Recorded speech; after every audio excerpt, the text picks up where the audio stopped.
conociendo un poquito más sobre 3 hermosos milagros que aparecen en la Escritura.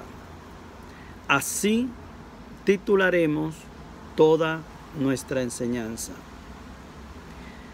En este tema nos enfocaremos en el poder grandioso, cómo Dios obra al mismo tiempo todos los milagros, si en verdad nosotros nos abrimos a su gracia y a su misericordia, porque en este orden para Dios nada es imposible. Todas las cosas que nosotros necesitamos, si es para nuestro provecho espiritual, la podemos pedir desde la oración a Dios y el Señor nos dará esas cosas, siempre en el kairos de Dios, no en nuestro tiempo, porque a veces podemos estar pidiendo algo por una semana, 2 meses y desertar y parar eso que comenzamos pidiendo al Señor. La perseverancia es clave desde la oración continua para nosotros poder recibir los milagros de Dios. No existe otro orden, no existe otro esquema, otros formatos. Estos son los formatos y los esquemas desde el llamado de Dios.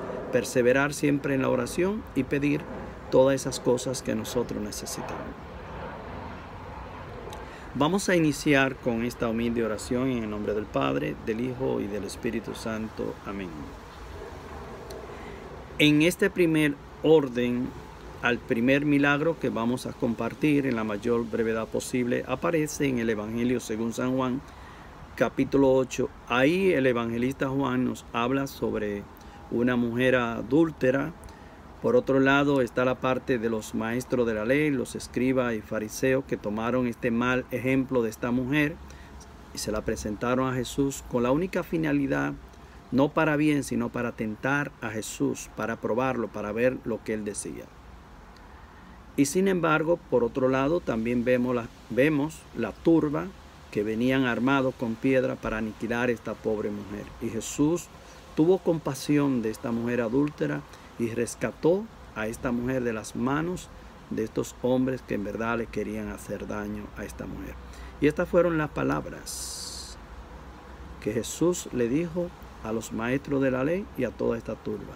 El que no tenga pecado, lance la primera piedra. Palabra del Señor. Aquí nosotros podemos reflexionar en este primer milagro que con estas palabras que Jesús le dirigió a ellos, lo neutralizó a todos. Todos reconocieron sus faltas, sus pecados, que eran todos pecadores, que ninguno estaba limpio de pecado. Y estas palabras, de igual manera, Jesús nos la diría a todos nosotros.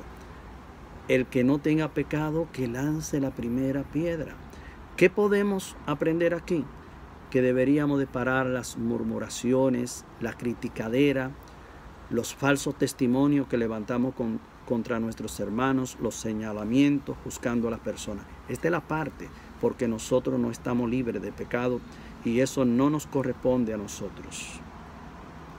La palabra del Señor nos dice también que Jesús, mientras inclinaba su cabeza con su mirada fija al suelo, escribía allí, mientras que todos se fueron retirando uno a uno, comenzando por los más viejos. Y estas fueron las palabras finales que Jesús le dirigió a esta mujer cuando ya estaba solo con ella. Vete y no vuelvas a pecar en adelante. Palabra del Señor. En esta parte final, estas mismas palabras en el siglo XXI, también de igual manera Jesús nos la diría a todos, porque todos somos pecadores, estamos cortados con la misma tijera, somos hijos de la maldición del pecado, todos estamos marcados y todos, mis hermanos, sin excepción de persona, le fallamos al Señor de pensamiento, palabra, obra y omisión. Todos somos pecadores. Jesús nos diría, hijo, hija, no te conviene pecar. El pecado es una miseria. Estas serían las instrucciones de Jesús para todos nosotros. El pecado, hijo, hija, te roba la libertad. Tú no puedes ser libre pecando. Esta parte queda a nuestra consideración porque nosotros todos conocemos cuáles son nuestros pecados.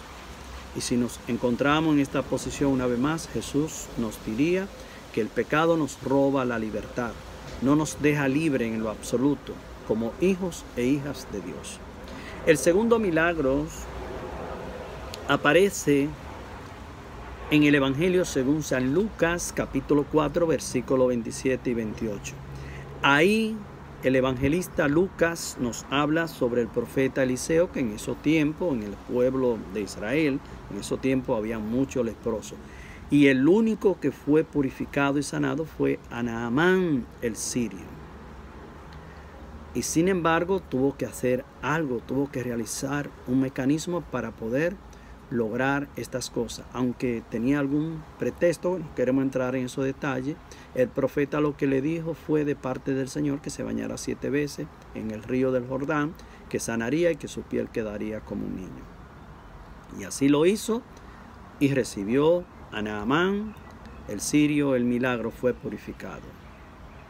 En esta parte también hay que destacar, no lo podemos pasar por alto, este diálogo que sostiene Jesús con los doctores de la ley, que una vez que le habló de todas estas cosas fue arrojado de la sinagoga e incluso lo encaminaron a un monte alto donde estaba situada la ciudad, y de allí intentaron arrojarlo para quitarle la vida. Y sin embargo la palabra de Dios pone por manifiesto que Jesús, caminando entre ellos, se marchó y nadie lo pudo tocar.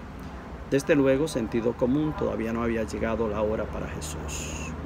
Aquí podemos aprender de la obediencia, y también Dios nos llama a formarnos, conocer más sobre los milagros de Dios, porque los milagros de Dios son como una guía, como un orden que nos llevan a Dios, porque el único que es proveedor, el único que puede hacer todas las cosas nuevas, que puede realizar una sanación, una conversión en nuestras vidas, que por nosotros mismos no lo podemos realizar alejado del Señor, es a través de Dios.